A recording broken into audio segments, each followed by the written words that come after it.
Hi hello YouTube జనాలు ఎలా ఉన్నారు అందరూ? సో ఈరోజు అయితే సుబ్రహ్మణ్య షష్ఠి కదా. సో నేనైతే మాదాపూర్లో ఉన్న మల్లన్న టెంపుల్కి విజిట్ చేశా. సో ఎర్లీ మార్నింగ్ వెళ్ళిపోయాము, లైక్ 6:30 అరౌండ్ అట్లా. సో అదే మన విలేజ్లో అనకాపల్లి ఆర్ విశాఖపట్నంలో అయితే మనకంగా ఒక స్పేస్ ఉంటుంది, లైక్ ఎంత టైం కావాలంటే అంత టైం కూర్చొని చేసుకునే అంత టైం స్పేస్ ఉంటుంది. ఇక్కడ అసలు ఆ టైం లేదు. అట్లీస్ట్ మేము ఒక హాఫ్ అన్ అవర్ వెయిట్ చేసాం మాకు ఈ పొజిషన్ ఈ ప్లేస్ రావడానికి. లైక్ పాలు పోసి పసుపు రాసి కుంకుమ పొట్టు పెట్టడానికి మాకు ఒక హాఫ్ అన్ అవర్ టైం పట్టింది. అండ్ తెలిసిందే కదా, అక్కడ దీపాలు మేమే వేరే వాళ్ళ దీపాలు పెడితే సైడ్కి తోస్తాం, అలాంటిది మా దీపాలు తోయరని గ్యారంటీ ఏముంది?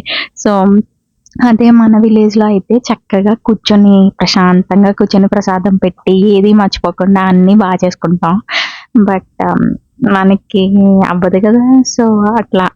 అలా అయితే అయింది సుబ్రహ్మణ్య షష్ఠి అయితే మాత్రం. మీరెలా చేసుకున్నారు షష్ఠి అయితే? సో ఆ పక్కనున్న అరటిపళ్ళు కూడా తినిపించాం. అరటిపళ్ళు ఆబ్వియస్‌లీ మావి కాదు.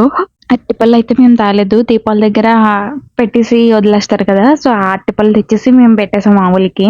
సో అట్లా అయింది నాదైతే. మీరెలా సెలబ్రేట్ చేసుకున్నారు?